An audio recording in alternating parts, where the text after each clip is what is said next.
দীর্ঘদিন পর বনের খোঁজে গহীন অরণ্য বেষ্টিত এক অঞ্চলে আসে ভাই। সেই অঞ্চলে বোন ওয়াদা রাখতে গিয়ে পড়ে যায় মৃত্যুর মুখে।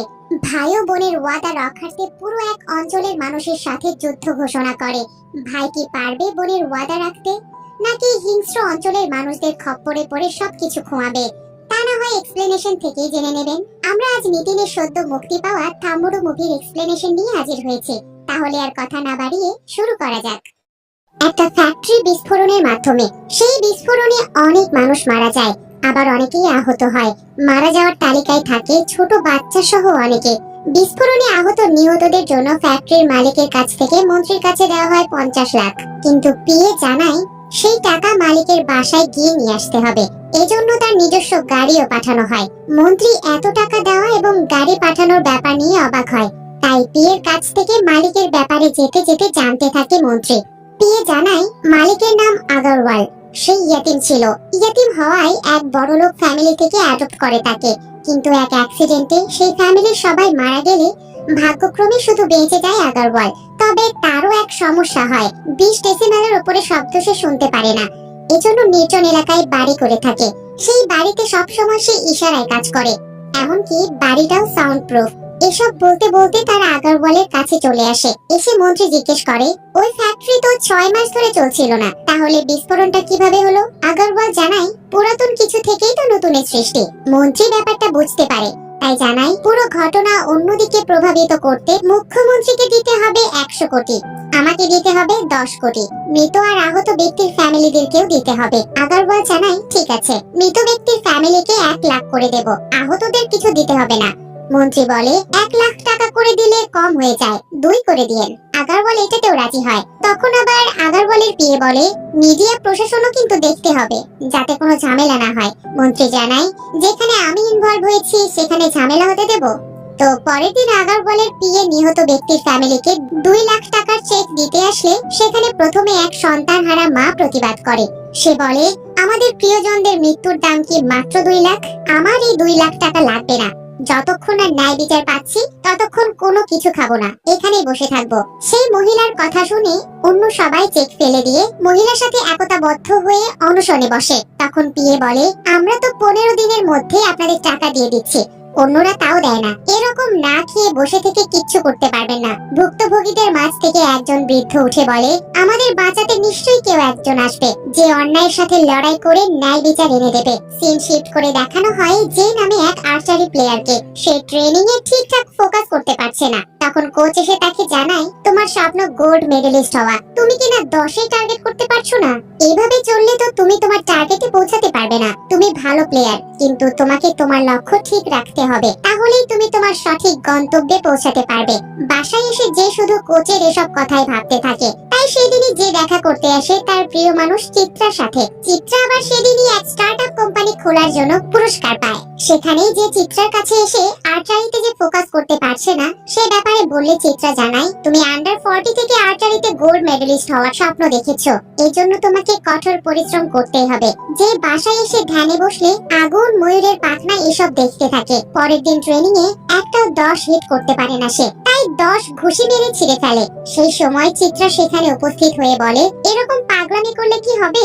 তখন যে চিত্রার উপরেও রাগ দেখিয়ে মোটরসাইকেল নিয়ে বাসার দিকে যেতে থাকলে অ্যাক্সিডেন্ট করে বসে। সেই অ্যাক্সিডেন্টের সময় যে তার কল্পনায় আগুন, ময়ূরের পাখনা এবং ছোটবেলার স্মৃতি দেখতে পায়, যে স্মৃতিতে বোন তাকে এক চিঠি দিচ্ছে। তো চিত্রা হসপিটালে তাকে নিয়ে আসে। কিছুটা সুস্থ হলে যে চিত্রাকে বলে আমি বারবার শুধু কল্পনায় বোনকে দেখেছি। চিত্রা তখন বোনের ব্যাপারে জানতে চায় যে এর কাছে, কারণ চিত্রা এতদিন বোনের ব্যাপারে কিছুই জানতো না। যে এবার বোনের ব্যাপারে বিস্তারিত খুলে বলে ছোটবেলায় মা মারা যাওয়ার পর বোন আমাকে বড় করেছে অনেক আদরে। একদিন আমার বোন পছন্দের মানুষকে বিয়ে করার কথা লিখে চিঠি দেয় আমার কাছে, যাতে আমি সেই পছন্দের মানুষের কাছে পৌঁছিয়ে দেই। বোনের কথা অনুযায়ী আমি চিঠি দেওয়ার জন্য বের হলে আমার কাছ থেকে চিঠিটা বাবা নিয়ে নেয়। সেই চিঠি পড়ে বাবা বোনকে অন্যজনের সাথে বিয়ে দেয়। তারপর থেকে বোন আর আমাদের বাড়ি আসেনি, এমনকি বাবার মৃত্যুর সময়ও আসেনি।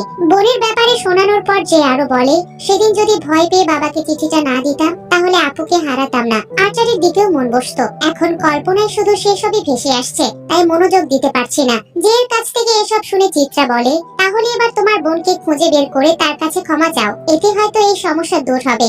যে এটা ভালো বুদ্ধি মনে করে, কিন্তু তার কাছে বোনের বর্তমান ঠিকানাটা নেই। চিত্রা জানায় ফ্যামিলির কারো কাছে হয়তো পাবে। এদিকে আগরওয়াল তার বাড়িতে ডাকে বিস্ফোরণের তদন্তকারী অফিসারদের, ডেকে বলে কেউ যেন তার বিরুদ্ধে কিছু না বলে, টাকা দিয়েছে, দরকার হলে আরো দেবে। এজন্য তার নিজের বানানো ডকুমেন্টে সিগনেচার করতে বলে। কিন্তু তদন্তকারী অফিসার জানায় আমরা আর অন্যায়ের সাথে আপোষ করব না। কিন্তু আগরওয়ালও কোনো সাধারণ কেউ নয়, তাই সে সব কিছুই আগে থেকে প্ল্যান করে রাখে। প্ল্যান অনুযায়ী প্রতিটি তদন্তকারী অফিসারের ফ্যামিলিকে সেখানে ধরে নিয়ে আসে। কিন্তু এক অফিসার তারপরেও সিগনেচার না করতে চাইলে তার সামনে ফ্যামিলির 3 মেম্বারকে মেরে ফেলে আগরওয়াল।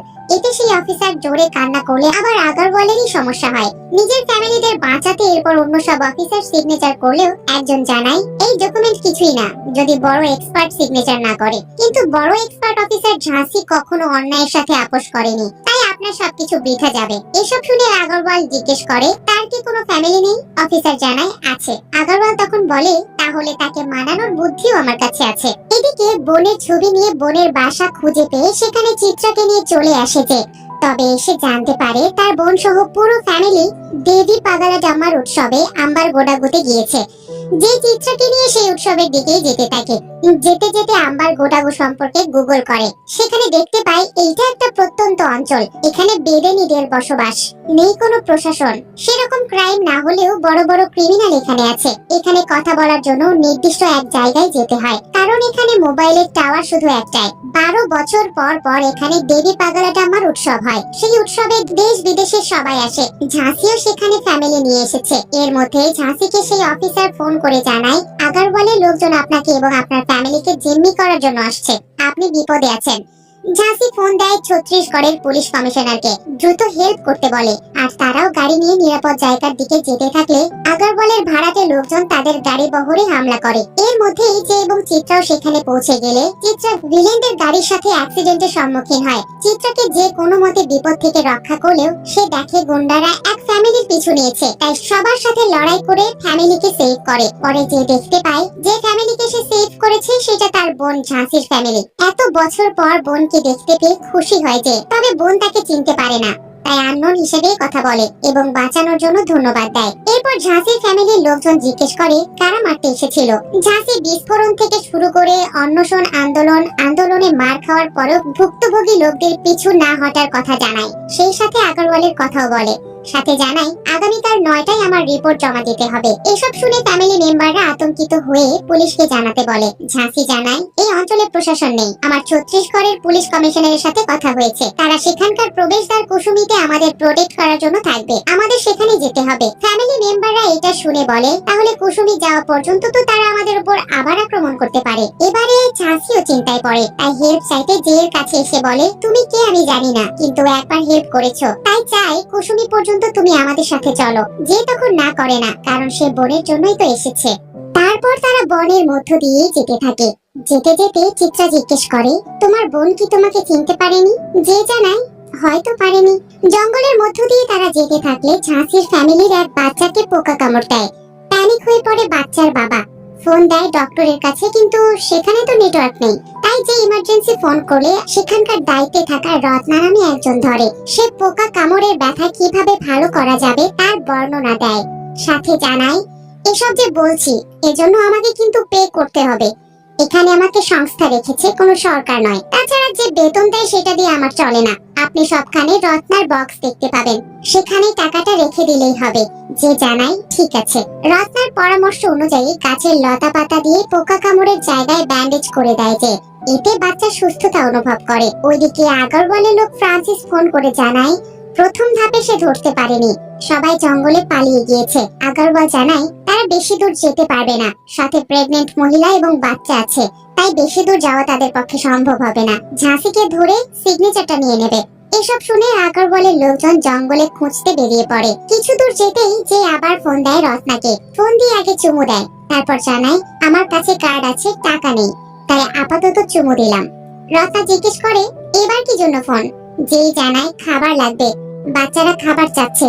রত্না জানায় খাবার দিতে পারবো না, জঙ্গলে অনেক খাবার আছে, সেই খাবারগুলোই খুঁজতে বলে তাকে। যে সব বাচ্চাদের নিয়ে খাবার খুঁজতে যায়, কিন্তু এবার এক বিপদ চলে আসে। কিছু দূর যেতেই ঝাঁসির মেয়ে এক ফাঁদে পড়ে যায়। যে তাকে বাঁচালেও মেয়েটার ভয়ের ফোবিয়া আছে, তাই তার হিচকি উঠতে থাকে। এখন হিচকি থামানোর মেডিসিনও নেই। যে তখন বাচ্চার ভয় কাটানোর জন্য উল্লাস করে, নিচে গিয়ে ভয় কাটায়। তারপর আবার ফোন দেয় রত্নাকে, দিয়ে জানায় আমার একটা বাস লাগবে। রত্না জানায় বাস আছে, কিন্তু এর জন্য কথা বলতে হবে। রত্না এরপর ফোন দেয় বাসওয়ালা গুঠিকে। গুঠি জানায় যতজন মেম্বার আছে জন প্রতি 1000 করে দিতে হবে। রত্না জানায় তাদের কাছে ক্যাশ টাকা নেই, কার্ড আছে। গুঠি তখন বলে তাহলে স্বর্ণ দিতে হবে। রত্না স্বর্ণের ব্যাপারে জেকে বললে যে রাজি হয়। গুঠি তখন তাদের এক জায়গার নাম বলে যেখানে সে বাস নিয়ে দাঁড়াবে।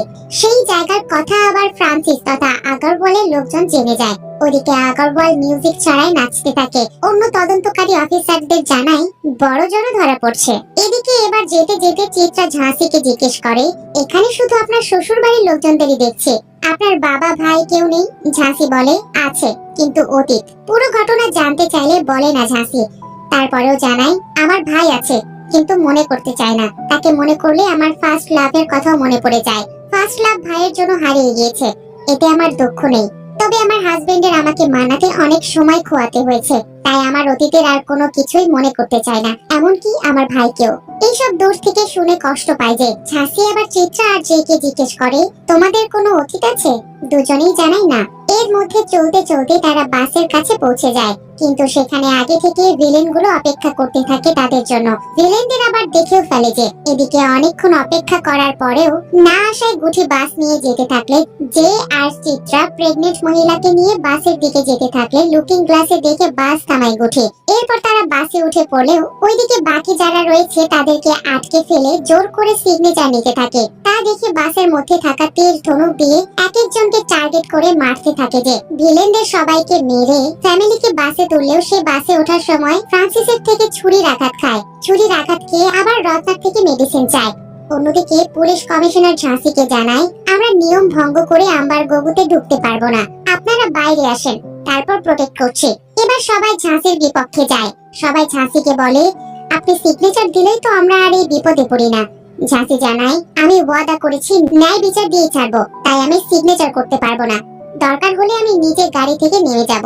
এই কথা বলে ঝাঁসি নিজেই মৃত্যুর মুখে চলে যায়। গুন্ডারা গাড়ি নিয়ে আসে ঝাঁসিকে মারার জন্যই। তখন যে এসে ঝাঁসিকে বাঁচায় সে সাথে বলে আপনি আপনার ওয়াদাই পালন করবেন, আমি আপনার সাথে আছি। ফ্রান্সিস আরো একবার ব্যর্থ হয়ে আগরওয়ালকে ফোন করে জানায় তার থেকে সিগনেচার নিতে পারেনি, একজন তার সাথে আছে যে রক্ষা করছে। এইটা শুনে মাথা গরম হয়ে যায় আগরওয়ালের। সে ফ্রান্সিসকে বলে সেখানে সবার মাঝে অ্যানাউন্স করে দাও যে ঝাঁসির পুরো ফ্যামিলিকে মেরে ফেলতে পারবে তাকে 1 কোটি টাকা দেওয়া হবে।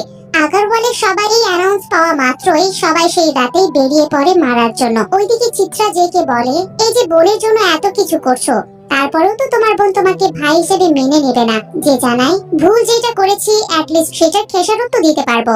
এর মধ্যেই প্রেগনেন্ট মহিলার প্রসব ব্যথা শুরু হয়। অন্যদিকে রত্নাও জানতে পারে ঝাঁসির ফ্যামিলিকে মারার জন্য 1 কোটি টাকা ঘোষণা দেওয়া হয়েছে। সেই সময় আম্বার গগুর এক গ্রামে মারার জন্য বের হলে একজন বলে আজ দেবীর উৎসব, আজকে রক্ত দেবী পছন্দ করবে। এই কথা শোনা মাত্রই সেই গ্রামের প্রধান ওই লোককে মেরে ফেলে। ওইদিকে রত্না বেশ কয়েকবার ফোন দিলে জেকে পায়। তারপর জেকে পুরো ঘটনা খুলে বললে যে গুঠিকে স্পিডে গাড়ি চালাতে বলে। সেই সময় আম্বার গকুর মানুষজন তাদের গাড়ির পিছু নেয়। এক সময় বাস একটা গর্তে আটকে পড়ে যে প্রেগনেন্ট মহিলাকে সহ সবাইকে নিয়ে জঙ্গলের মধ্য দিয়ে হাঁটতে থাকে। এর মধ্যে সবাই গুঠির কাছে চলে আসে, জানায় ঝাঁসির ফ্যামিলিকে মারার জন্য 1 কোটির প্রস্তাব এসেছে, ওরা কোন দিকে গিয়েছে বল। গুঠি ভুল দিকে দেখিয়ে দেয়, কিন্তু প্রেগনেন্ট মহিলা ব্যথায় চিৎকার দিয়ে উঠলে সবাই আসল দিকটা বুঝতে পারে। এর মধ্যে যে সবাইকে নিয়ে এক জায়গায় আসে, যে জায়গার পুরো সাইড দিয়ে গাছ ছিল, যে তাই গাছে আগুন লাগিয়ে দেয়। আর সেখানেই রত্নার সাহায্যে প্রেগনেন্ট মহিলার ডেলিভারি কার্যক্রম শুরু করা হয়। কিন্তু সেখানে সব লোকজন চলে আসে। আগুন পার হয়ে আসলে তাদের সাথে লড়তে থাকে, যে আহত হয় কিন্তু মোকাবেলা করা থামায় না। এক পর্যায়ে সেখানে বাচ্চা জন্ম নেয়। তারপর তারা বাচ্চাকে নিয়ে এক নদীতে নেমে এই পর্যায়ে তাদের রক্ষা করে। ওইদিকে আগরওয়াল তার পিএকে জিজ্ঞেস করে তারা কি বেঁচে ফিরতে পারবে। পিএ জানায় না। আগরওয়াল এরপর তার কেয়ারটেকারকে জিজ্ঞেস করলে কেয়ারটেকার জানায় বেঁচে ফিরলেও ফিরতে পারে, বলা যাচ্ছে না। এটা শুনে কেয়ারটেকারকে রেগে গিয়ে মেরে ফেলে আগরওয়াল। তারপর পিএকে জানায় তারা কেউ যেন বেঁচে ফিরতে না পারে। ফ্রান্সিসকে বলে দেয় যেন তাকে সব সময় আপডেট দেয়।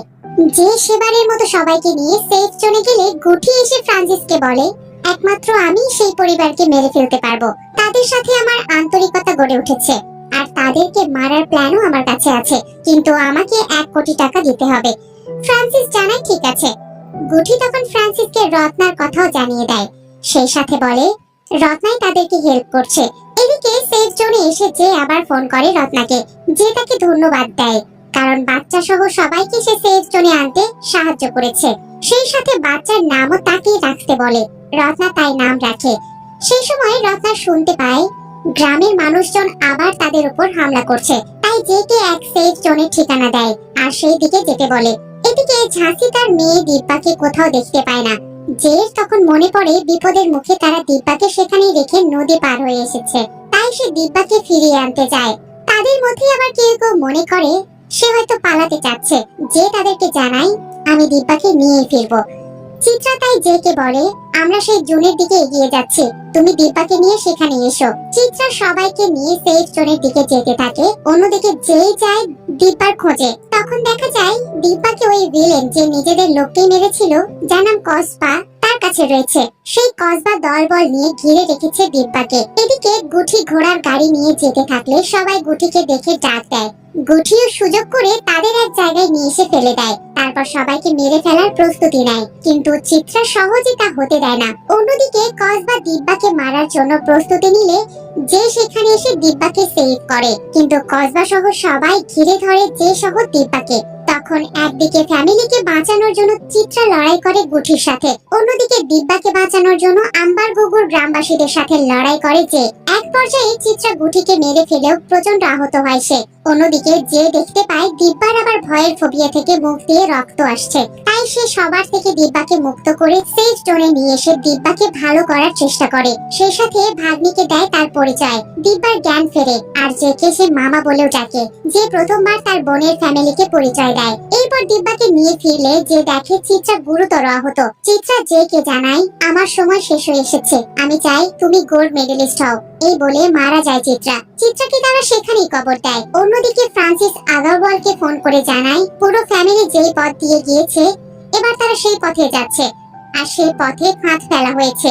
এবার তাদের মৃত্যু নিশ্চিত। কয়েকজন গুন্ডা তখন রত্নার কন্ট্রোলেও আগুন লাগিয়ে দেয়। সেই সাথে বলে এবার তুই আর তাদের বাঁচাতে পারবি না, তাদের জন্য ফাঁদ ফেলা হয়েছে। রত্না এই কথা শুনে কোনো মতে সেখান থেকে তার ঘোড়া নিয়ে বেরিয়ে আসে। আর কন্ট্রোল রুম আগুনে পুড়ে যাওয়ার কারণে যে ফোনে রত্নাকেও পায় না, তাই ঘোড়ার গাড়িতে করে সবাইকে নিয়ে যেতে থাকে। তবে কিছু দূর যেতেই এক ব্রিজের উপর তারা পুঁতে রাখা মাইনের ফাঁদে পড়ে। এতে বাচ্চাটা ছিটকে পড়ে যায় অনেক দূরে। যে দেখে সব দিকেই মাইন পুঁতে রাখা হয়েছে, তাই তাদেরকে রেখে ধীরে ধীরে বাচ্চাকে নিতে যাইছে। সেই সময় ফ্রান্সিস গুন্ডা নিয়ে পেছনে আসে। সেটা ঝাঁসি দেখতে পেয়ে একাই যায় মোকাবিলা করতে, যেটা আবার দিব্যাও দেখে। এর মধ্যে ঝাঁসিকে ফ্রান্সিস ছুরিকাঘাত করলে দিব্যা চিৎকার করে বলে ওঠে মামা তোমার বোনকে মারছে। সেটা শুনে যে বাচ্চাকে দ্রুত সেফ জোনে নিয়ে এসে ফ্রান্সিসের সাথে লড়াইয়ে নেমে পড়ে। কিন্তু একসময় ফ্রান্সিসের হাতে বোন তো আটকা পড়ে, সেই সাথে দুলাভাইও। ফ্রান্সিস তখন দুজনকে মেরে ফেলার হুমকি দিলে যে ঘোড়ায় চেপে তীর ধনুক দিয়ে একদম 10-এ 10 টার্গেট করে ফ্রান্সিসের চোখ বরাবর তীর চালিয়ে দেয়, যেটা গিয়ে লাগেও চোখে। সেই সাথে মৃত্যু হয় ফ্রান্সিসের। এর মধ্যেই সব মাইন প্ল্যান করে বিস্ফোরণ করে যে, আর সবাইকে ঘোড়ার গাড়িতে করে নিয়ে রত্না ঘোড়া নিয়ে এসে কসবাকে সেখানে মেরে ফেলে। সকাল হওয়ার পর সেফ জোনে নিয়ে আসলে আগারওয়ালের বাড়িতে আটকা পড়া অফিসার জানায় আজকে যেভাবেই হোক ঝাঁসি ম্যাম এসে সিগনেচার করবেই। তখন আগারওয়ালের পিএ বলে আগারওয়াল এত কাঁচা খেলোয়াড় নয়, সে নিজে থেকে দত্তক ফ্যামিলিকে মেরে সেই বিমার টাকা দিয়ে ফ্যাক্টরি তৈরি করেছে, সেই সাথে এই বাড়িও জেলখানা। এমনকি ফ্যাক্টরিগুলো পুরনো হলেও ঠিক একই কাজ করে। তখন অফিসার বুঝতে পারে ফ্যাক্টরির বিস্ফোরণটা ইচ্ছে করে করা হয়েছে। অন্যদিকে ঝাঁসিকে আহত অবস্থায় স্থানীয় হাসপাতালে নিয়ে আসলে সেখানকার ডাক্তাররা জানায় আমরা ক্ষতস্থানে সেলাই করেছি, কিন্তু অপারেশন করতে হবে। এখানে অপারেশনের কোনো সিস্টেম নেই, শহরে নিয়ে যেতে হবে। পুলিশ কমিশনার তখন জানায় এক বিপদ থেকে ফিরে আসলেও সামনে আরো বিপদ অপেক্ষা করছে। আগারওয়াল তার লোকজনকে শহরে নামিয়ে দিয়েছে, তারা চেকপোস্ট বসিয়েছে, তাই শহরে নিয়ে যেতে থাকলে বিপদ আসবে। যে তখন জানায় আমি শহরে নিয়ে যাবই, আর 9টার মধ্যে কালেক্টরের অফিসে গিয়ে সিগনেচার করব। উনি একজনের কাছে ওয়াদা করেছে, সেই ওয়াদা আমি ভাঙতে দেব না। এজন্য দুলাভাই ভাগ্নির কারো কথা সে শোনে না, বেরিয়ে যায় লরিতে করে কন্টেইনার নিয়ে, যেটা আবার পুলিশ কমিশনার আগারওয়ালকে ফোন করে জানায় এতে বোঝা যায় পুলিশ কমিশনারও আগারওয়ালেরই লোক। তো যে চেকপোস্টের তোয়াক্কা না করে লরি নিয়ে যেতেই থাকে, সেটা আগারওয়ালকে জানালে আগারওয়াল বলে তাকে আমার বাড়িতে নিয়ে এসো। সবাই কৌশলে তখন জেকে সহ লরিটা আগারওয়ালের বাড়িতেই নিয়ে আসে। আগারওয়ালও তখন সাউন্ড প্রুফ একটা বক্সে বাইরে আসে। এরপর সবাই লরিতে থাকা কন্টেইনার খুলে দেখে ভিতরে ফাঁকা। তাই পিএ বারবার বলে কন্টেইনারে কিছু নেই, কিন্তু অবাক হয় না আগারওয়াল। সে জানায় আমি প্ল্যান করে তাকে একা এখানে নিয়ে এসেছি। কালেক্টর অফিসে আমার লোক সেট করা আছে, সেখানে মেরে ফেলবে ঝাঁসিকে। এইটা শুনে যে যেতে থাকে কালেক্টরের অফিসের দিকে, কিন্তু তখন পড়ে যায় আগারওয়ালের লোকজনদের সামনে। তাই জেকে তাদের সাথেও লড়াই করতে হয়। এক পর্যায়ে একটা কুঠারের আঘাত লাগে আগারওয়াল যে বক্সে রয়েছে সেটাতে। এতে বক্সের সাউন্ড প্রুফ নষ্ট হয়ে গেলে আগারওয়াল শব্দ অনুভব করতে থাকে। তাই পিএ সবাইকে মারামারি করতে নিষেধ করে, কারণ শব্দ হলে তো সমস্যা। যে ওই বক্সে করে আগারওয়ালকে নিয়ে আসে কালেক্টরের অফিসের সামনে। সেই সময় ঝাঁসিকেও অ্যাম্বুলেন্সে করে নিয়ে আসা হয়, যে তার বোনকে প্রোটেক্ট করে সিগনেচার দেওয়ার জন্য নিয়ে যেতে থাকে। এদিকে কালেক্টরের অফিসের সামনে অন্বেষণ করা নিহতের ফ্যামিলি আগারওয়ালকে দেখে বুঝতে পারে এই মালিক, যার আবার শব্দতে সমস্যা রয়েছে।